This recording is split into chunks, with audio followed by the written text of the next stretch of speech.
Come on in, we've got lots of seats down here, and it's still okay to come in and walk in front. Nothing's happening yet. Come on in, find a seat. All right, well, I was just remarking about when I started teaching, and several of the others of you will remember this as well, that we had to go every year and get a mantle test before we could be teaching that year. Do you remember that? No? Don't remember the mantle test for tuberculosis? Well, most of us are familiar a little bit with Gwa Ching, and today we're going to hear quite a lot more about it.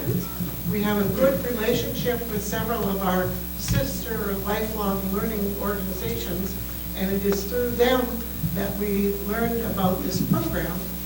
You may remember Cecilia from when she came a few years ago and talked with us about the battle at Sugar Point. So she's a valued local area historian, and she braved the roads to come all the way here from Federal Dam where she lives. And today we have Cecilia McKee. Did I say that right? McKee? McKay. McKay. Say it like a keg of beer. Okay. Anyway, welcome, Cecilia. Thank you.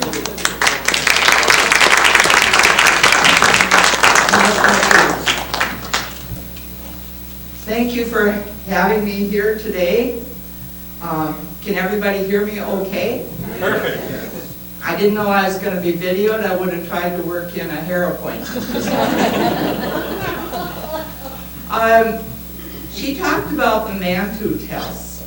Part of my interest in these sanatoriums and the history of TB was prompted by my granddaughter, who's 14, who said to me, kind of shrugged her shoulders and said, "Grandma, what is TB?" And I realized these kids don't really know. They didn't even know TB meant tuberculosis, and they certainly didn't know what tuberculosis was. We hear about it again a little bit in the news, but it's sort of a thing of the past for many of us. And we experienced those days. We may have experienced the Mantoux test, so we know a little bit about it. But the younger generation really doesn't know much about what a sanatorium was or what TB was. So I've kind of been putting information together, studying a couple of the sanatoriums, and today I'd like to tell you a little bit about the one at Walker. So, someone will say sanitarium, like Klein's Sanitarium in Anoka. Another person says sanatorium, and we say sanatorium for Glen Lake, Gwa Ching, and No Pemming. They had similar methods of treatment. They were mostly in remote or natural locations, and they had similar goals. The difference was that a patient in a sanatorium was always sick, usually with something like tuberculosis. It was similar to a hospital, so you had medical treatment, doctors, nurses, and it was designed to treat a specific disease. A person in a sanitarium went there for any health-related reason. A client or patient might or might not be actually sick with the disease. Sanitariums are very, very popular in Europe yet today, and many people under their health programs are allowed to go to a sanitarium. If you're feeling terribly depressed or things aren't going well and your doctor prescribes it, you go off to the sanitarium, and it's sort of like a spa treatment. You're out in the woods, or you're at a beautiful location. You're encouraged to walk, to eat well, to rest a lot. So there's a little bit of a difference between sanitariums and sanatoriums. The sanitariums in the United States were very popular in the 1920s, and they discovered that a sanitarium could be quite profitable. So wealthy people were able to afford to go to places. Now they go to Cancun and so on, but in those days, they were looking for some place they could go where they could find sunshine and be taken care of in a lovely surrounding. And Rockhaven Sanitarium was very well known in the 1920s because it treated mentally ill women in Glendale, California. And it was an antidote, it was something to improve mental care other than being sent to an insane asylum. That's a topic for another day, but the insane asylums in Minnesota and the number of women who were sent to them in those days, probably because of change of life problems or something, is really phenomenal. So asylums were often sent there, occasionally railroaded people there. If the family wanted to get rid of a bad husband or a bad wife. But these sanitariums proved to be a better solution, and if you could afford to go there, you went there. So sanatorium is also sort of used, it floats in meaning. Okay, this is not a medical presentation about TB. I don't have a medical background. It's not even really a history of the buildings. It's more about the social and the cultural side of what a sanatorium was like. I call it the lighter side.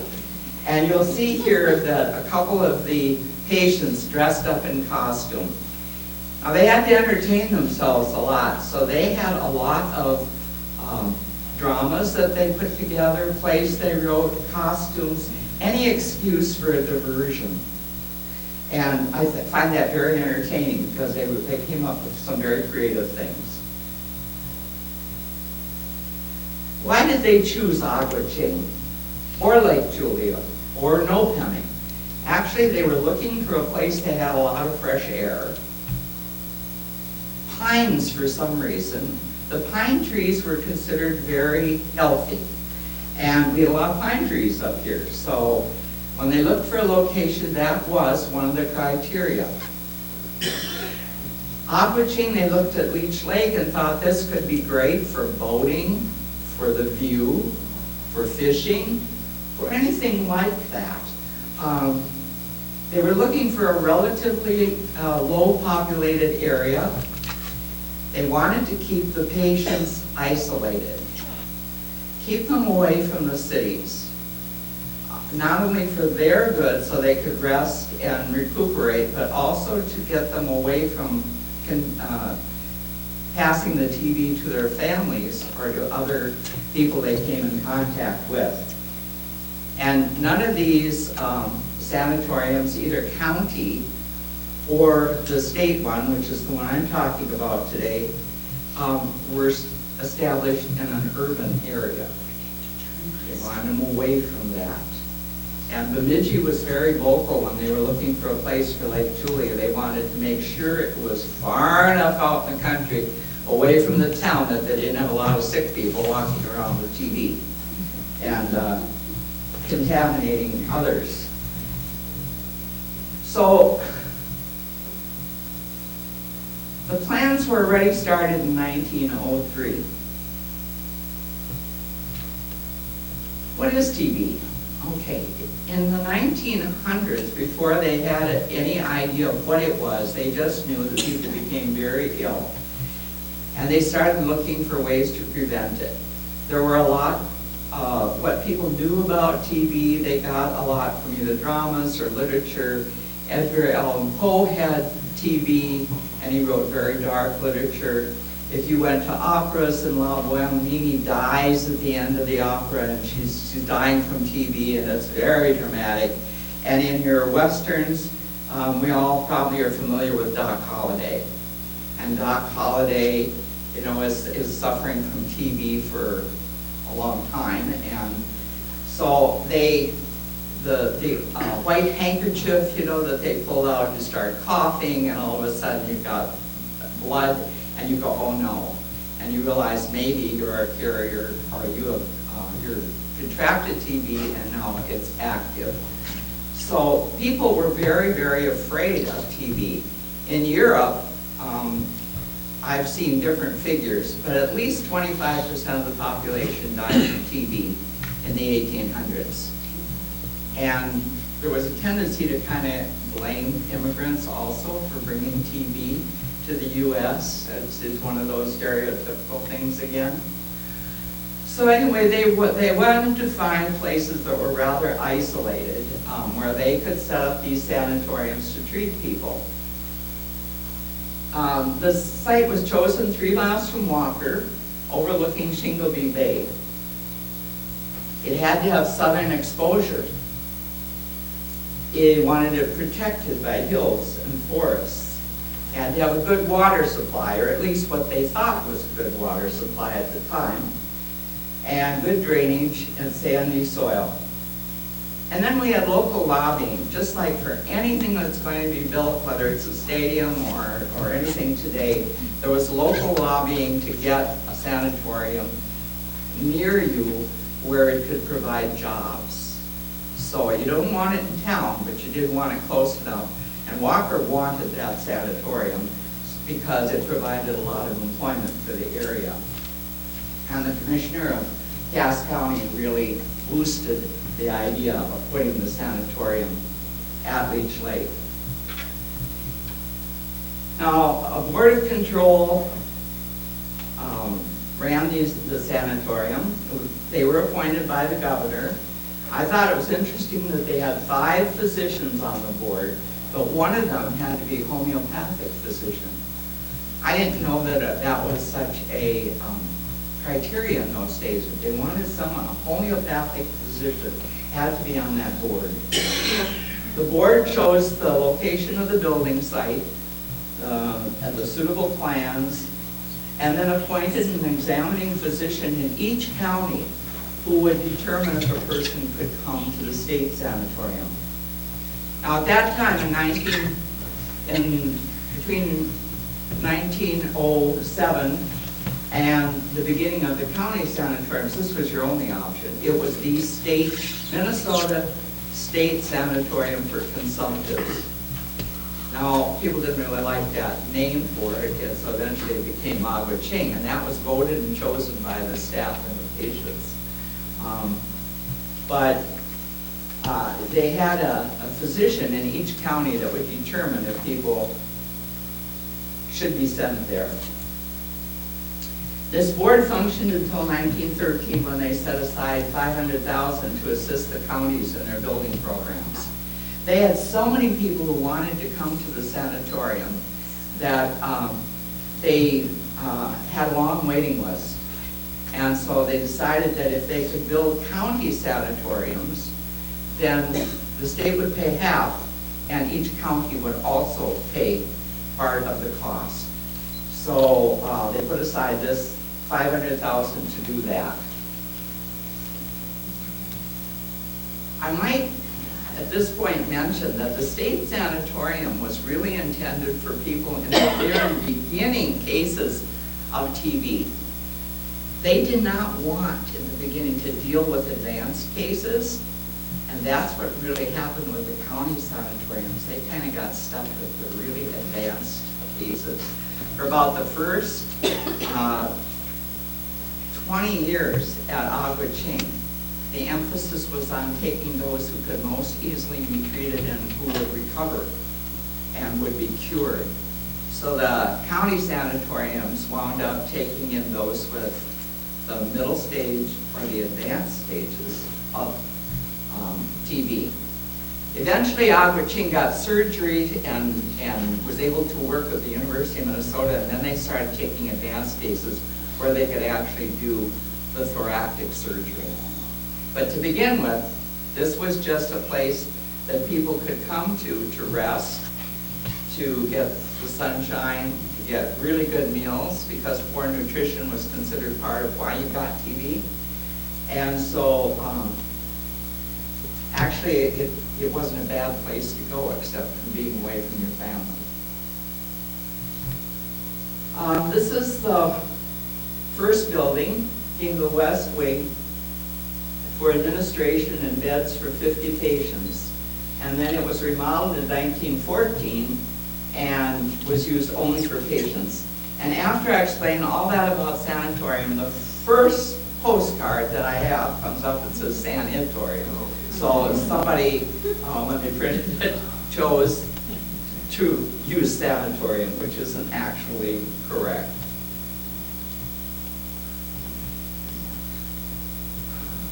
Now, Minnesota was one of the leaders in TB care in the United States. The first sanatoriums were in Europe, Switzerland particularly, and they were in the mountains. Well, then they got the idea that if you found very beautiful, quiet places here in the United States, we might be able to do something with treating our own population. New York at Lake Saranac was one of the very first ones. But Minnesota then jumped in, and maybe because we're just that good at it, or maybe because people were coming from the east here who even before the sanatoriums were built came deliberately to Minnesota for our fresh air, which we certainly have in abundance, and a remote location. So Minnesota really kind of led the way in the care of TB in the U.S. The first law was passed in 1901. Eventually, we had 14 county sanatoriums, the one state one, and the 9 other institutions that dealt with TB, and we won't go through all of those. The Indians were treated at the Indian Sanatorium in Onegum. So they were not in the county or the state sanatorium until later. Originally, they had their own sanatorium at Onegum on Leech Lake.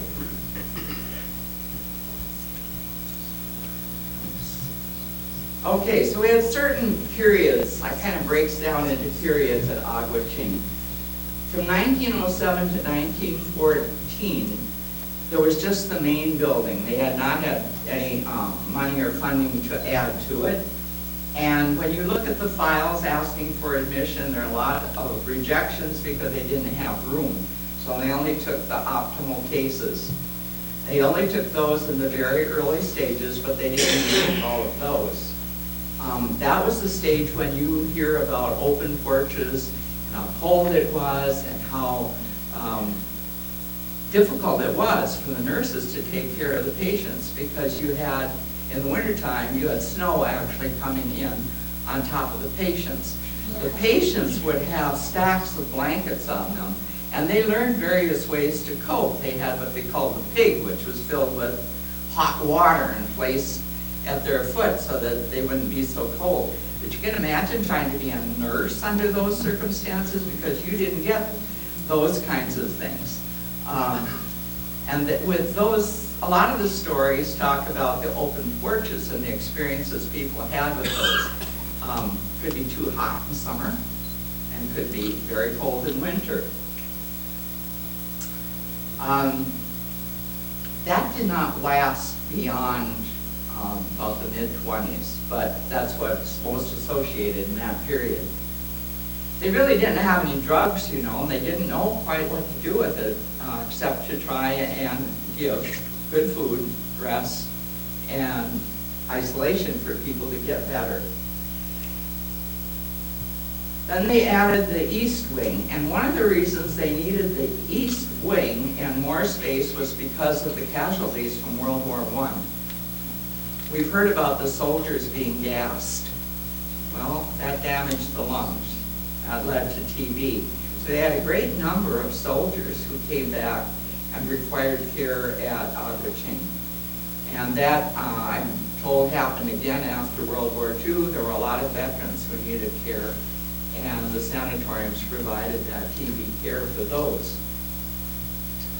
1921 to 1928, they started experimenting more with heliotherapy, and that was sun therapy.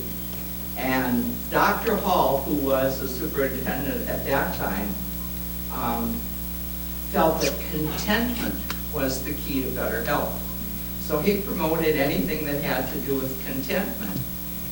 Now, I had a lady tell me that her father went to the sanatorium for a couple of years, and he said they were a couple of the best years in his life. His wife was home taking care of the farm animals, the farm, and several kids. He was encouraged to read, and to sleep, to eat well, That wasn't for everybody. I mean, some people really hated it, but there were people who realized its benefits also.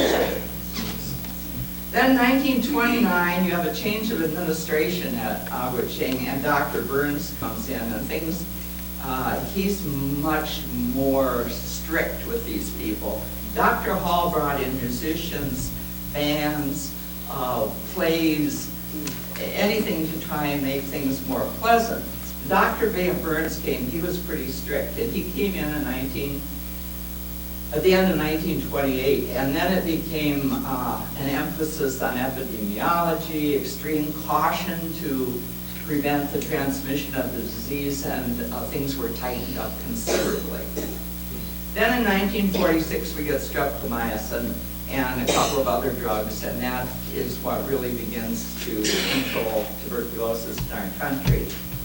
1936 is a key point. The Indian sanatorium burnt down at Onigum, and they built a new building at Gwa Ching just for Indian patients. A couple different reasons that makes it unique is that it was federal. The rest of the property and the buildings and everything were state, so that's one of the reasons they were kept separated. Another one was that the Indian patients were accustomed to having their families around and having them around a lot, and when possible, they'd even come and camp on the grounds. Now, that didn't work so well with what the attitude was in the buildings for the white patients. Some of those people, their family never came to visit because they didn't want to catch TB. And that was kind of a sad story, but the attitude of having your family there was more Indian, so they built it in such a way that the Indian building was a little bit separate from the others, and finances were different because that was federal and the other buildings were all state buildings. 1940, a lot of emphasis came in on occupational therapy and on education.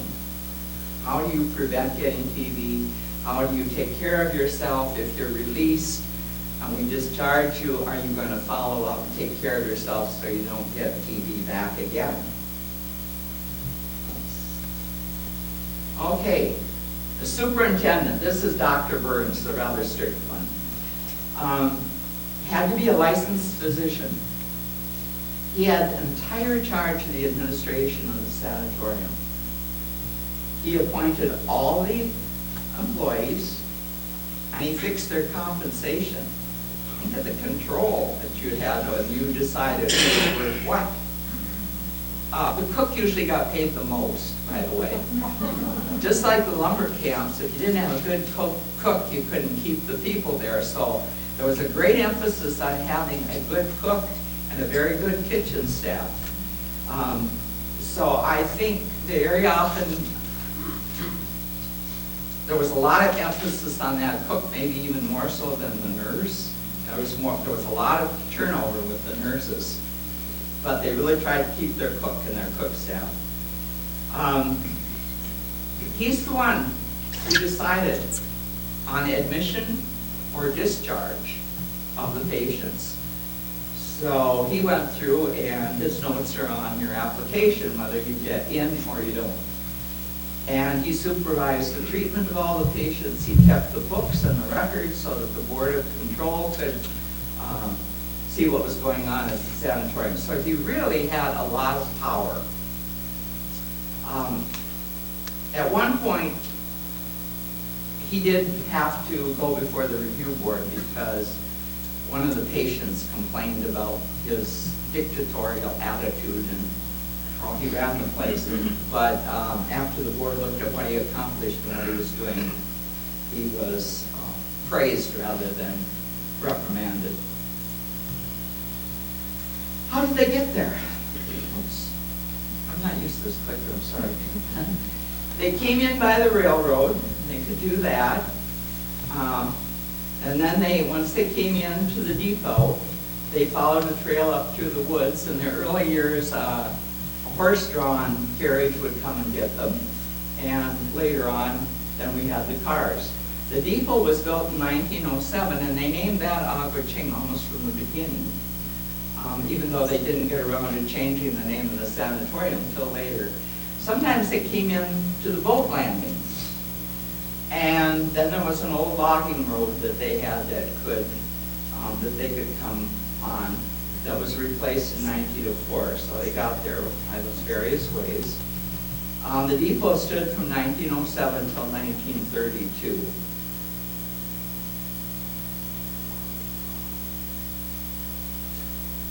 A beautiful shoreline and boathouse about the shoreline where you could come in. Some of the patients in the early years especially had their own fishing boats that they kept in the boathouse, and they were allowed to go out fishing, encouraged to go out fishing. So that was kind of nice for them. This was the old road that you came across the Shingobee Bay on that bridge. If you're familiar with that area now, you know that's all filled in and the highway comes across. Occasionally there was an accident. This one was a bus that went off on the end of the bridge. And there's lots of pictures floating around of that. I think everybody who could take a picture went out and did so.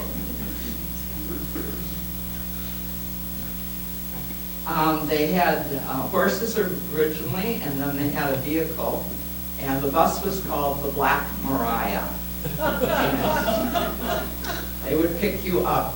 Now, in the early days, actually, if you were a patient and you had certain privileges, because of you complying with everything and you were healthy, was coming back, they could ask to get a ride into Walker so that they could spend a couple hours in the afternoon and then come back to the sanatorium. So occasionally the bus took them into town. They had steamboats for commerce and for fun. They proposed to build a dock large enough at which the steamboats could actually land. And this is when the steamboats came over to Bear Island in Leech Lake, where they would sometimes have a picnic. This is the front view of Minnesota State Sanatorium. To me, that looks something like a Halloween picture. I don't particularly like that picture, but I think it shows what it must have looked like to some people coming there. This is a much more pleasant picture of the same thing. Different season, maybe different year. Anybody know about when that might be based on the car? Maybe the 30s? 29, 30, somewhere in there. If that's a new car. Yeah, if it's a new car, right. Now this is a picture of the main building once both wings had been built on it, the west and the east. The east was added in 1911, and then these buildings, they changed the names on them, what made it really difficult to follow what was happening. The west wing became the main building, and then it became the D building as they added the A, B, and C buildings. And so sometimes it is a little hard to follow when they're talking about what was happening in which building. The cold air treatments, 1907 to 1930s. The wards and the porches, as we said, had no heat. The only rooms heated were the washrooms, the bathrooms, the locker rooms. They had only 3 small rooms on the first floor and 4 on the second floor, which were heated. They were the sick rooms, and the only place for advanced or terminal cases of TB. They weren't out in that cold. I talked about the beds on the porches. They had canvas curtains that hung from the top of the window.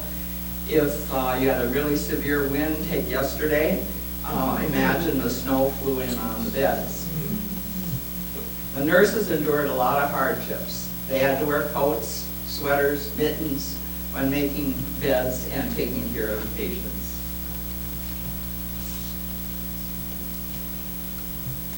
Because they took in the patients with only the prognosis for return to health in those first years before 1928, the atmosphere really was quite casual, and here they're all dressed up for some sort of play or outing, and where they're goofing off.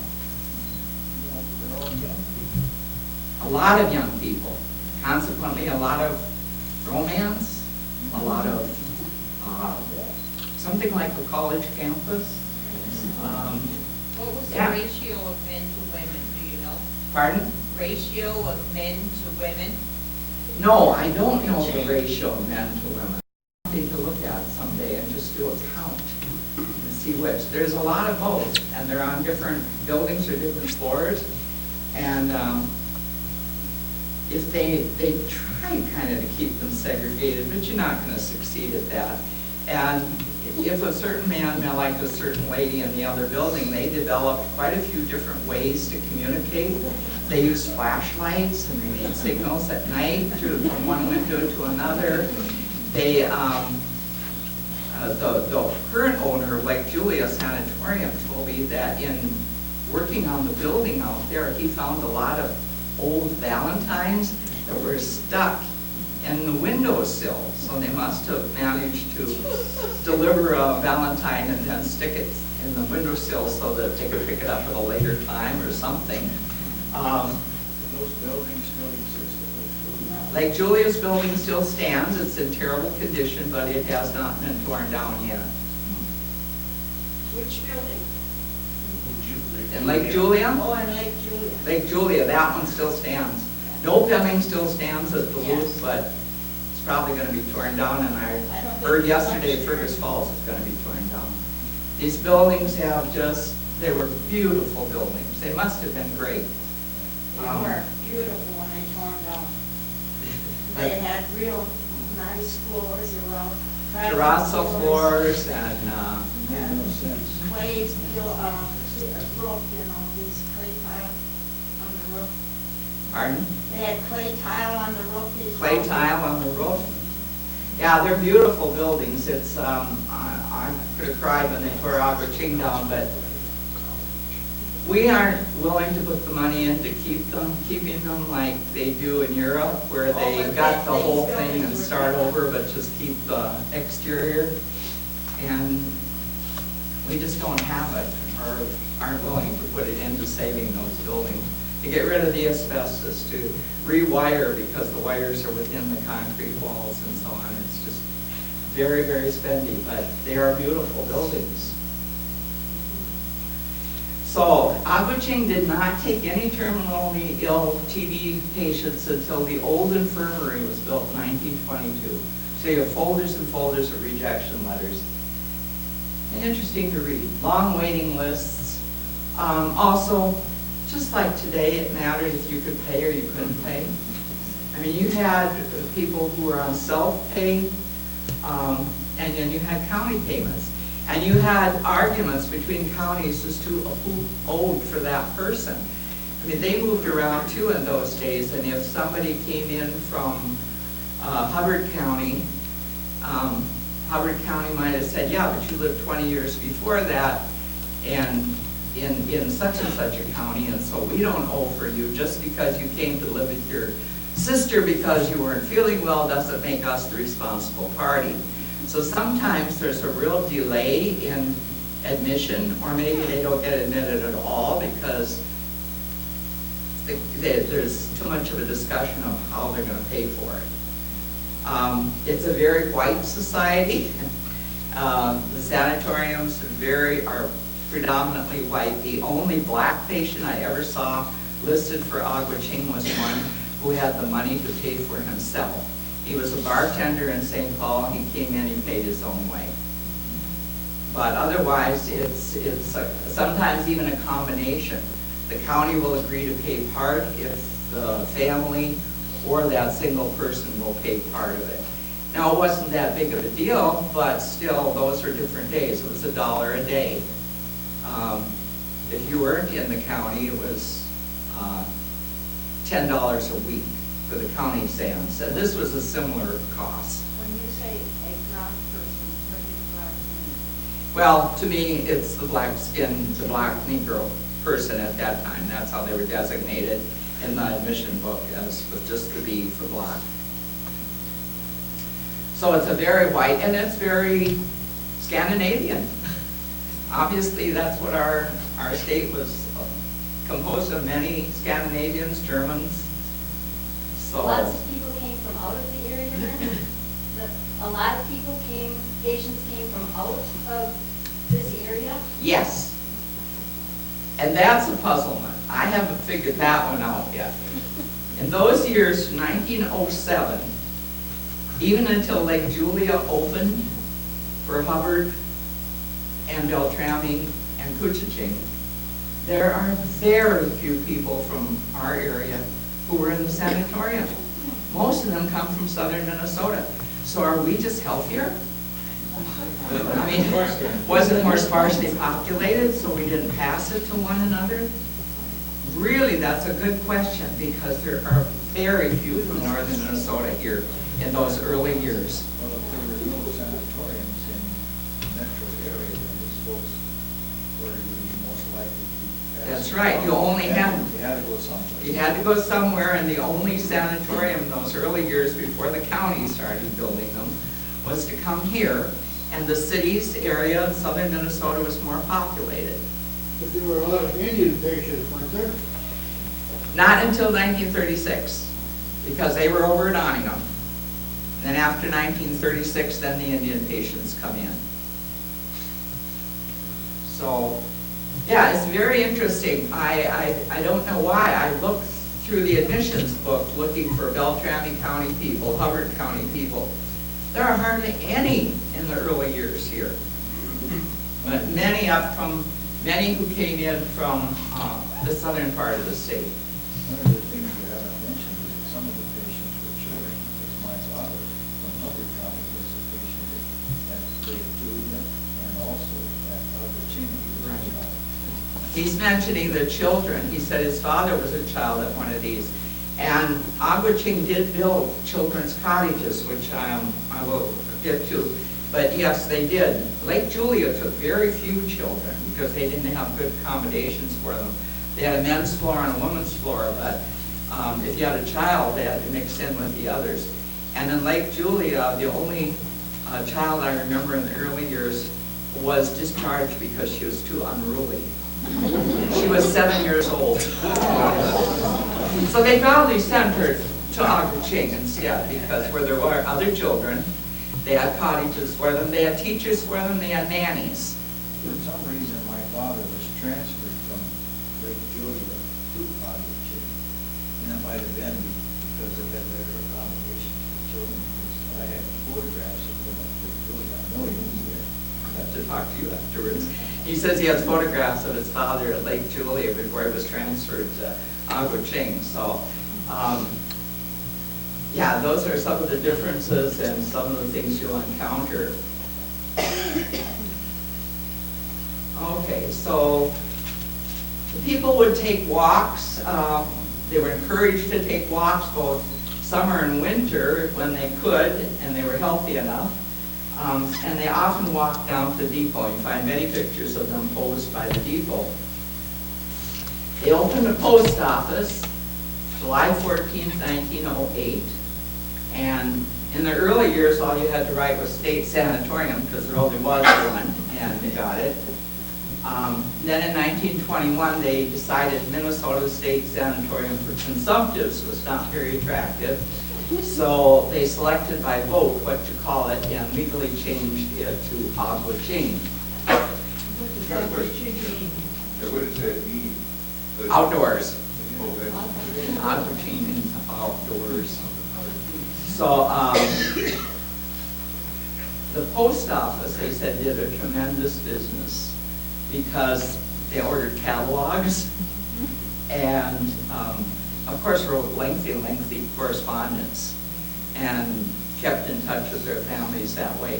There's a young girl, there's going to be eventually a book on her, because she recorded at length her experiences as a teenager at Glen Lake Sanatorium.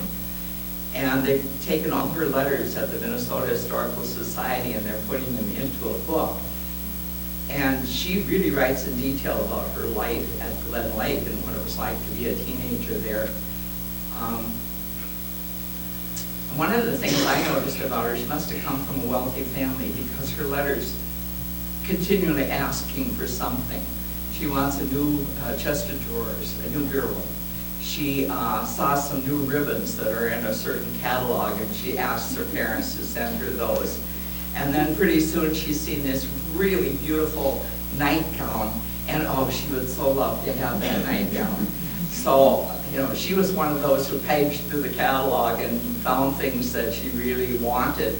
And her parents apparently were able to supply them to her, because she'd say then, thank you for sending such and such. But there's a woman named Mary Krugerin, and she's working on those letters, and they're going to be assembled into an edited book, which will kind of show what her life, that girl's life was like. I think she had it better than a lot of the others, but she pretty much got what she wanted. Okay, then, who were the patients? You had to have resided in the state throughout the year preceding your application. Only those who had incipient or beginning pulmonary TB were accepted. The applications were numbered in the order of receipt, and then when the vacancy occurred, the superintendent looked at that application, the next one on the list, and decided if you were a good prospect or not for the sanatorium. And then you were examined by one of the physicians in the home county, and then they determined if the person met the qualifications. And then the next question was, how is it going to be paid? I ran into that with my own son, who was in medical for a long time, and it never took very long before we got through the questioning period is, okay, do you still have good insurance? But that was always a question. We don't like to think it is, but it was. This is one of the infirmary patients at Christmas in 1924. Patient profile, most came from the Twin Cities. Almost all were white and just the one black. And then, thank goodness for patients' scrapbooks and pictures. Anyone who has them, I would love to talk to you and gather more of the pictures to represent a little broader what we only have a few scrapbooks, so we're getting a very narrow picture of what those patients' lives were. So I'd love to hear from any of you who have others. The first 20 years, entertainment was really a serious problem. It depended on your ability to entertain yourself. And you can see that they had a newsletter, very much like a high school sort of thing. It's kind of naive, but they, a lot of emphasis on who's popular and what's going on, and who's got an eye for somebody else, and either a lot of letters showing up in so-and-so's box from somebody, must be something serious. But they had to figure out ways to entertain themselves, and that they created the Pine Knot in 1913, and that exists so that you can read. If you had a patient there, there might be comments about your father, mother, aunt, someone who was there. It kind of depended on who was writing as the person on that floor who was submitting the news, on how visible you were, if you wanted to be written about or not, if you wanted to be kept to yourself. That kind of dropped off in 1924. And then they created the Moccasin, which was similar, came out, and it cost like a nickel a piece, you know, so that it was supposed to be self-supporting. And radio. Radio was a wonderful thing for the patients. In the fall of 1929, a central radio was installed. They had 160 headphones, and people could, at first, they didn't have enough stations, and everybody had to listen to the same thing. Well, you can imagine that didn't go over very well. Eventually, they got that improved, so you could choose what you wanted to listen to. I'm sure that, you know, the guy who won the baseball game didn't want to listen to classical music and vice versa, so they got a method where you could choose what you wanted to listen to on your headphones. Here we had the Nighthawks. They were from Onegum in the left picture, and here's a group that's playing outside for outside entertainment. Music was a big thing. Here they're dressing up for some occasion. Another picture of the sanatorium. The heat all came from wood heat until 1915. They cut the wood as close as they could to the buildings, but didn't take it very far, so it kind of gets cleared a little more and a little more as they cut all the trees in the vicinity of the buildings. The night watchman fed the wood stoves at night, and then in 1915 they actually started adding some steam heat. The water supply was obtained from the lake. The wells along the shore failed because of quicksand on Leech Lake, and they couldn't go down more than 18 feet. So then they began with chlorination and sedimentation, and finally during WPA days they still decided that the water might not be that pure considering sewage, and also went into Leech Lake. So the WPA worked on diverting the water supply from the bay of the lake to the river so that they would have a better water supply. At Lake Julia, they lost several patients, a doctor and a nurse, before they figured out that their well had gone bad. And their sewage run into Lake Julia was only 400 feet from where the water was taken in to the sanatorium. It took them a while to figure that out. They lost 8 people to typhoid fever before he figured that out. It's a recreation building built in 1914 at a cost of $20,700, and they used that for entertainments until they built what was called the Hall Pavilion in honor of Dr. Hall, who had just died.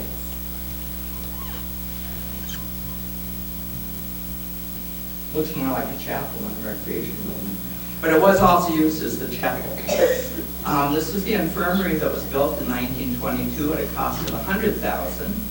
It's the picture from 1928. It had 56 beds. They had a sun porch on the top, and then the WPA remodeled it. And then again, they had a new building in 1923 for the advanced cases.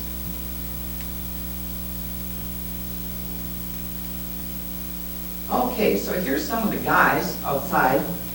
They introduced heliotherapy, and so you stripped down as much as was decent, and you went out on the rooftop terraces and the south-facing balconies. And at Lake Julia, you went out on the south-facing porches, and you spent quite a bit of time outside. They had to watch for sunburn because people really didn't sit around and do this in those days. Sunbathing was kind of a thing that either just the rich did or you didn't do it at all. So this was kind of a new thing, but they found it was very effective. Here are some of the children outside on their beds. They had a children's cottage, and then they put the beds outside. You've got a little tiny baby in the front here on the lawn, and the nurses with the kids outside. And here are the humps. Oh, they're all posing outside while they're the outdoors.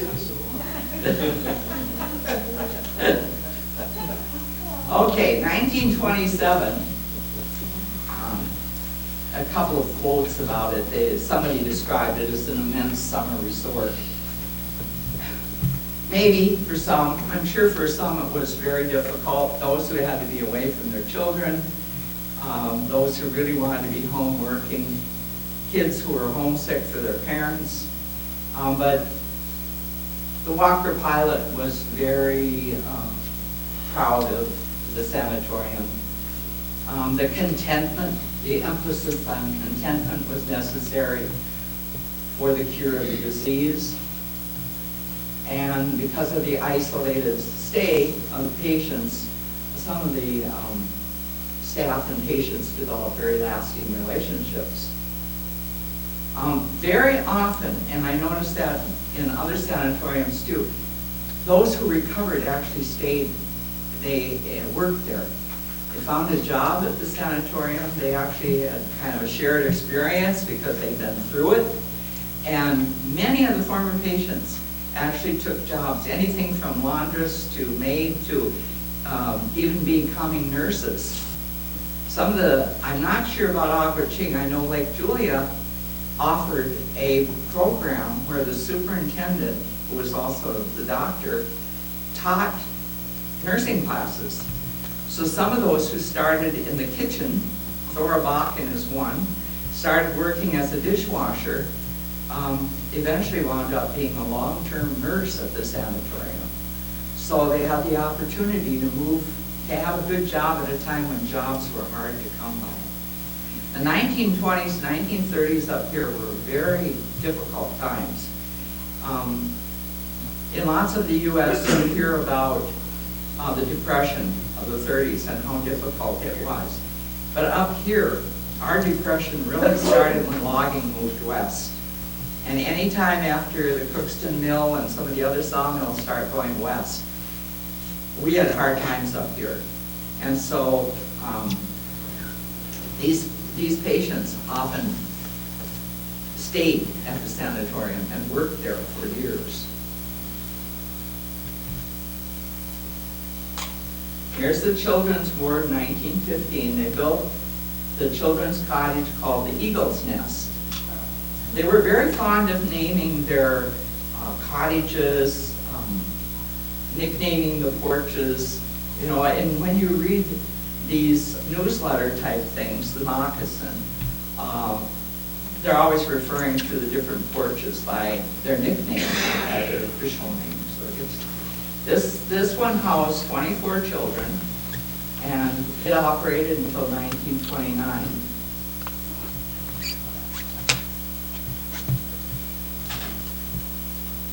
There's a nice view from the front. This is the Sunshine Cottage Children's Pavilion. Here's the interior that was built. This one was built in 27, and they were going to give up the other one. But you see how nicely it really is designed for children.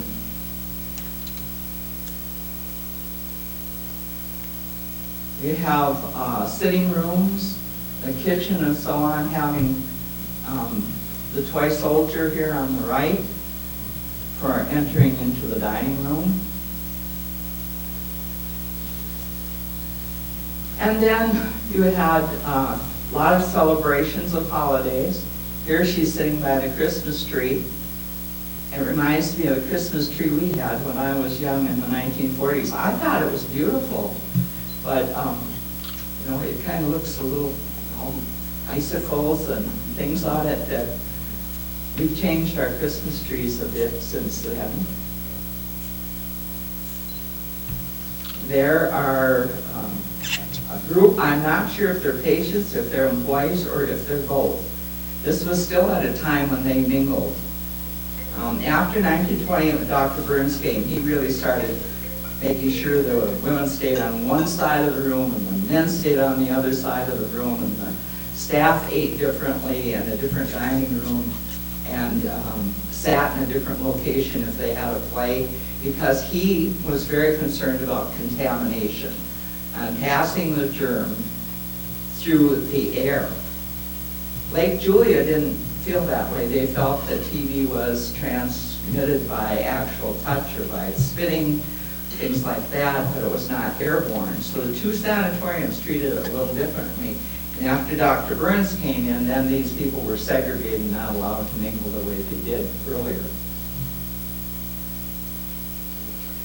May Day celebration. This is Dr. Hall, who says contentment is so important. And they're having a lovely May Day crowning. I thought it interesting that he was the king, that they didn't choose one of the male patients. How come he gets to be king? Then his queen is obviously not the head nurse. She was Miss Healy, an older woman. And here they are with the full court for May Day celebration.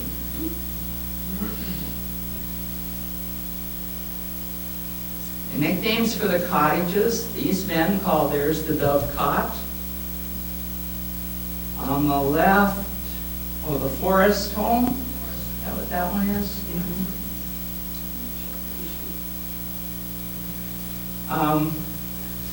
Another one they called Seldom In. One was called Hard Times. Now, during the days when they really believed in open air, there was a center part of the building that had barrel stoves, and they knew the washrooms and the bathrooms were heated. So sometimes the patients would, well, keep warm, I mentioned before, they had a lot of blankets. They had crockery jugs, which they called pigs, which were filled with hot water and taken to bed. And they had hot water bottles, but the crockery pigs actually worked better. And they looked like a pig. And it was not until 1932 that they converted the men's cottage, Seldom Inn, to having heated rooms. However, before I go into this, they learned that after the nurses had walked off the floor, if it was really cold and miserable, they spent a lot of time in the washroom. And some patients talk about how they went in there and with their back against the wall and slept as much as they could during that night before the nurses came back to check on them. So they had their methods for finding a way to keep warm also. So from these scrapbooks, you see pictures of them, part of the gang, socializing, hanging out together. They could have a car, and some people did have a car. This couple had a car at the sanatorium. Pictures of, they were very fond of the squirrels. They're often mentioned in the letters and the diaries and the notes. They really weren't supposed to get friendly with the squirrels, but because they didn't have anything else to do, they would basically train the squirrels to come up on the windowsill at a certain time and get the nuts that they had saved, and they fed the squirrels and named them. So, you know, they became very fond of the squirrels who would come to visit. Squirrels. The bird feed. The squirrels take the bird feed, yes. Yes, they do. And they had dogs. Well, Dr. Callahan had a dog that they were very fond of. There was a deer. They had a young deer that came that they could pet. They became very friendly with the patients. And they're talking here about this dog, Pal. If there's a queen of the campus, it definitely is Pal. Okay, more music. We have a blackface performance over there. We have the Night Owls performing. The choirs and bands from Bemidji went over to Walker and did entertain at holidays. Similar to, you know, going to do things now at the nursing homes at the holidays and so on. You went over to Walker and you gave a performance. They had library services in the 1940s. A very nice library. Books were delivered to your bed if you were confined to bed, and the book cart came around and you checked out the books. For those who had privileges to be up and around and were on the bend, they actually could go in the library and use the books. For those who were the more advanced cases of TB, they brought the books to you, you checked them out, you kept them for a certain amount of time, and when they went back to the cart, they were taken into a lab and ultraviolet ray to kill any possible germs before they were passed on to the next person who might read that book. They were being very, very cautious. All the money that changed hands in those years at Aubertine was also washed before it went back into circulation. Sounds like a huge job to me. One of the kids, Herbie, with his teddy bear and his panda, he was being transferred to Gillette shortly after. And they had had him since he was 2.5 years old. Now some of these children very interesting cases, because if they went in at a young age, like 6 months or a year, and stayed there for years, they really didn't know their parents, and they didn't know what it was like to live outside of an institution. And they had been there since they were 5 months old. So she said she still has her high chair. Kids had their Christmas with Santa.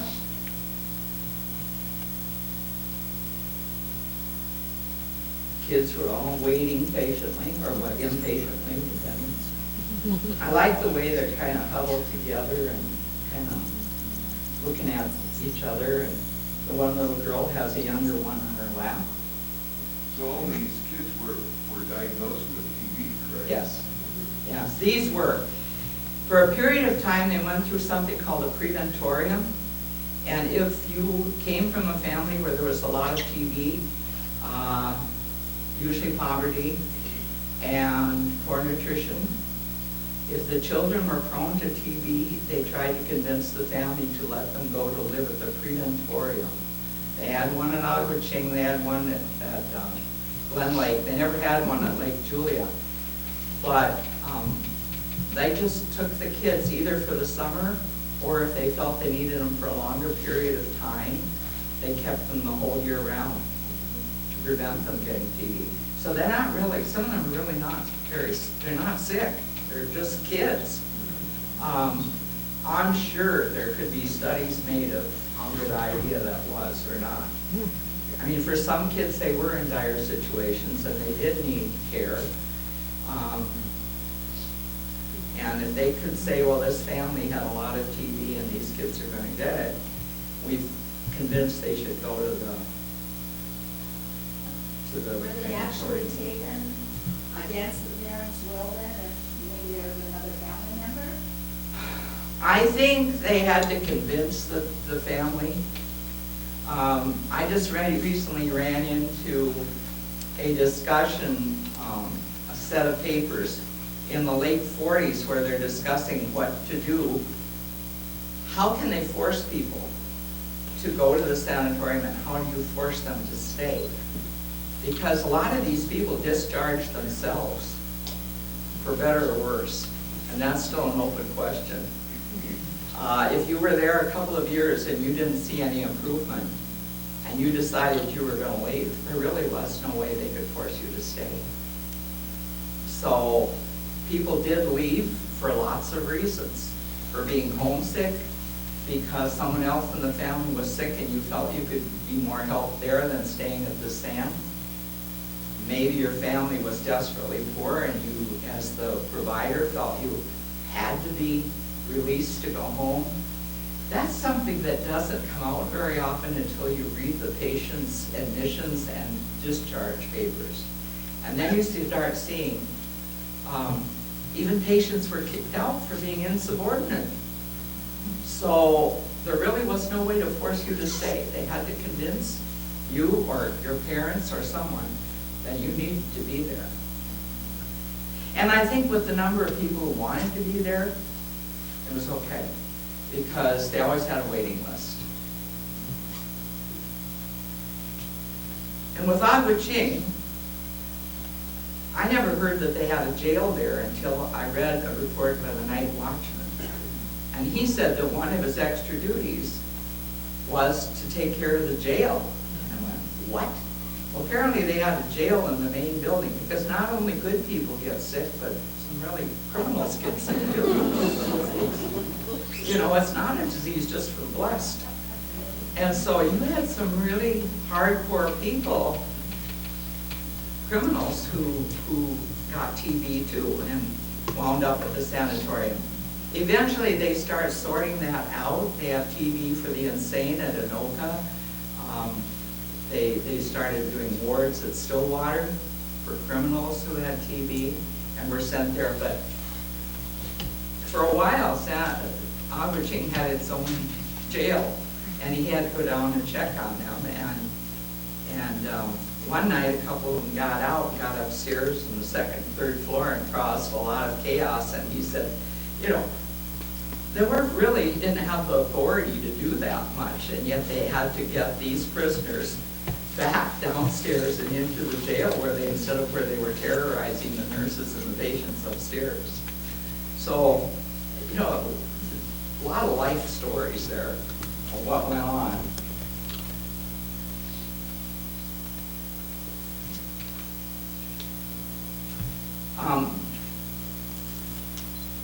That was one of the choirs that came to entertain. I actually thought it was a choir made up of people that have to stand until somebody recognized themselves there, and they said, "Oh no, that's the high school choir." Oh, okay, so that's for the high school visiting. You have a year on that? Pardon? You have a year on? In the 50s, but I don't have an exact I year. recognize a number of people She recognizes a number of people. it was 56 when I graduated, but I see my sister is in the She sees her sister in the back row. Well, I'm that confused. So did you go to Bemidji High School? No, Walker. Walker High School. Aha. Which one was she? She was the very back row, the dark-haired girl. Third. Oh, with glasses. With glasses, kind of the third from the right. Yeah. And there was a number of in there that I was because you. Well, that's good to know. No, I introduced a half a dozen, or more than I did. I probably have this at home someplace or similar, you know. Sure. Where school pictures like Of this. the group, and they came And to that's, I visit. think, Mr. Wallen, that's the Wallen. Mr. Wallen is the director. Uh-huh.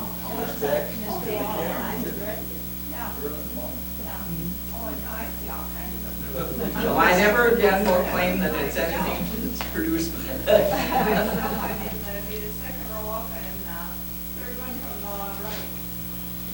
I look not very excited, but. It's on the floor. I could go on, I could name a bunch. Yeah, well, the clothes are obviously, I mean, I graduated in 1957, and so, you know, the belted skirt and the collars and the hairstyles and everything are all, well, thank you.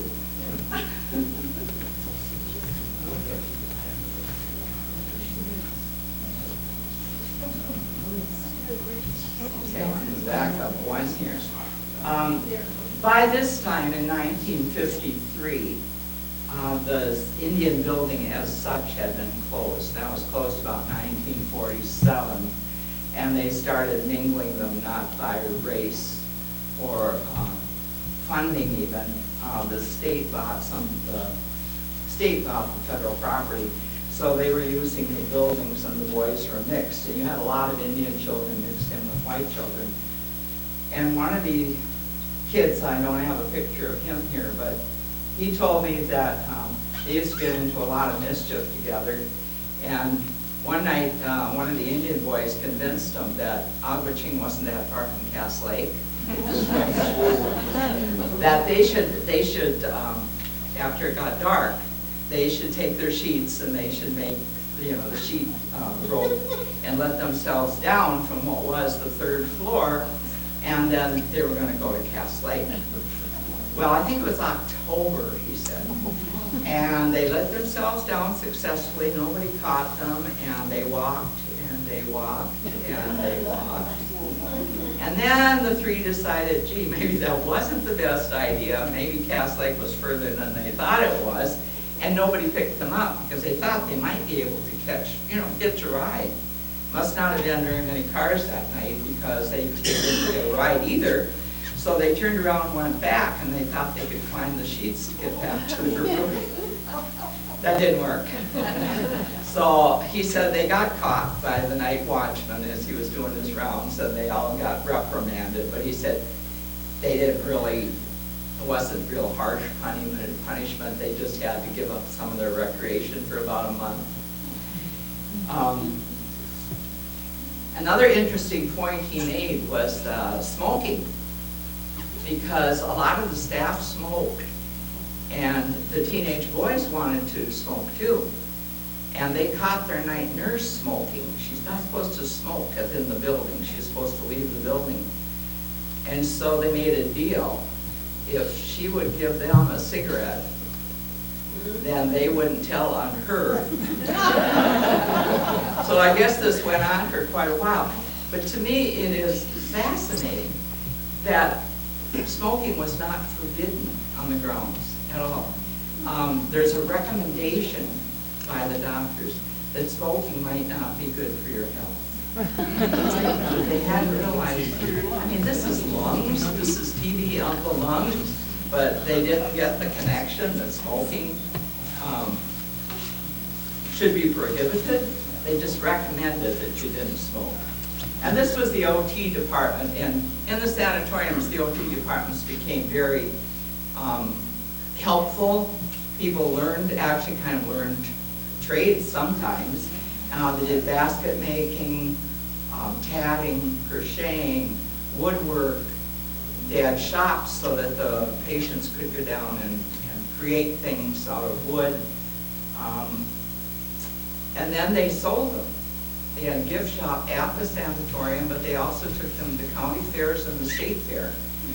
And they sold their products, so that gave them pin money to buy things that they wanted at the store at Gwa Ching.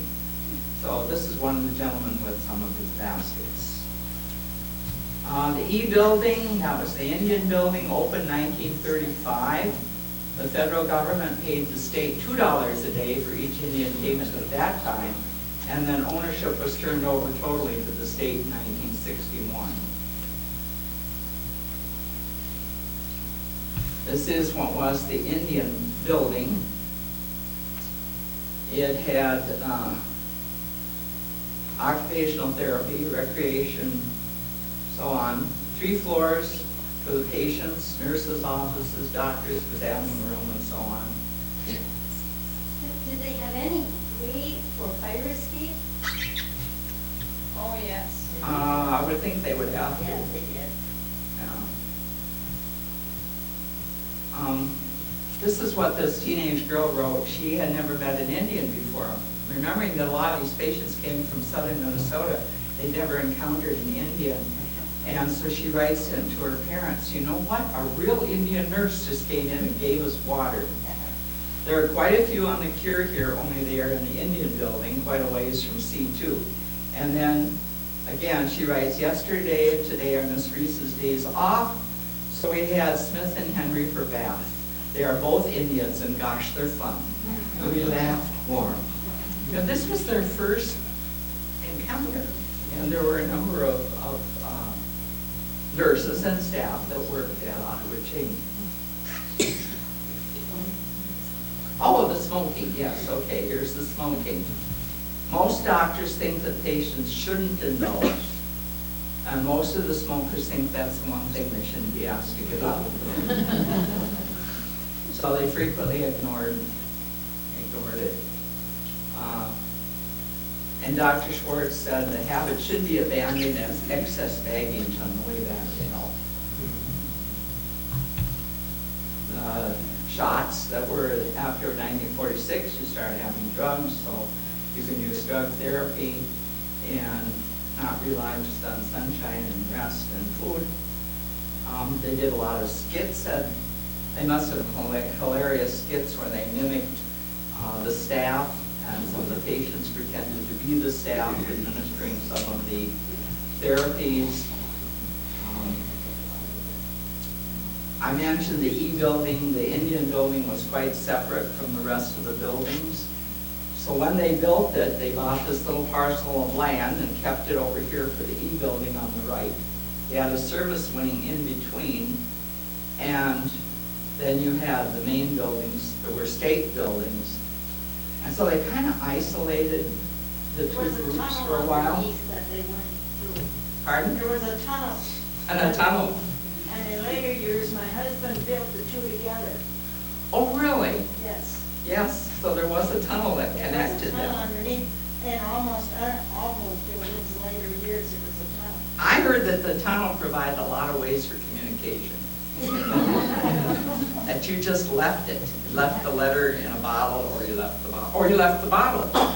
That was another thing, if somebody smuggled in some liquor to you, the tunnel was a good place to stash that bottle, and then the person who was picking it up knew to go there and get it, and then could share with his friends. So, yeah, I heard a number of stories about the tunnel.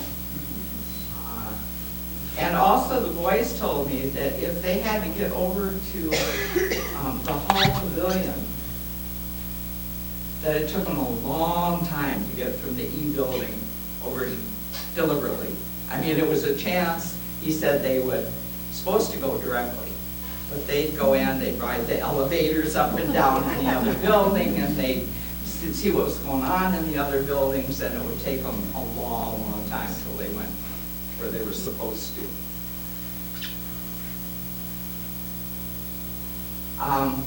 There's one of the nurses, no computer, she's using ballpoint and has, or ball, yeah, looks like. She's using an old-fashioned pen, no ballpoint, and no wireless phone. And this is Ms. Healy, who was a head nurse there for years and years and years.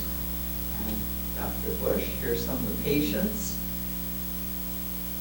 They dressed up a lot to go out or to go to any event on the sanatorium grounds.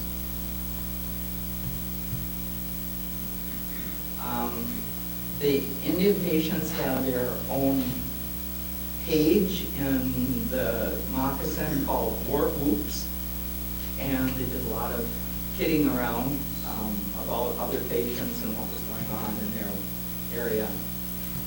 This is Cecilia Shabraish, and her picture wound up on wild rice cartons or wild rice sales out of Deer River. Rollin Hicks Company in Grand Rapids, and they gave her $25 for using her picture.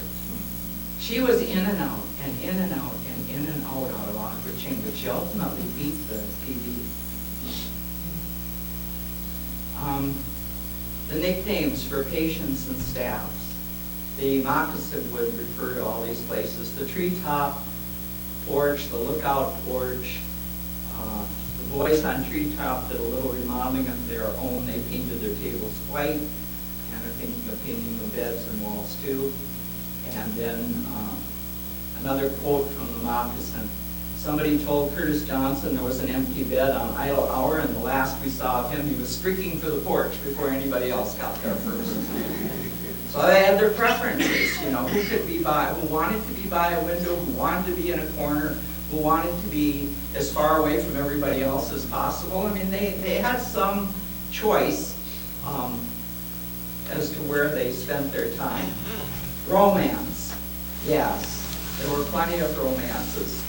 Buck's Landing, I kept seeing references to Buck's Landing. What was Buck's Landing?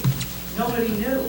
And finally somebody said, there's a guy that lives at May Creek, which is the senior residence in Walker. He knows. So I went down there and asked him, yes, he said that was a destination point for lovers who wanted to meet. He said it was just a landing, but we called it Buck's Landing because Buck, John Buck and Isabel had married in 1911. There was some association with Buck's Landing. Eventually they made it into a picnic grounds where they could have winter roasts and things like that during the season. You wanted a note on time. We've got somewhere between 5 and 7 minutes left. Okay, that sounds about right.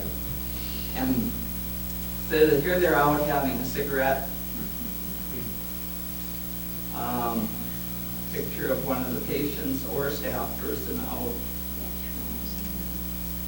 Do you know how many people, or percentage-wise, that actually passed away there? No, I don't know. I actually don't know how many actually died. Because sometimes they went home to die. And I honestly don't know the percent. I will know eventually because I'm working on a research project which will address those kinds of things.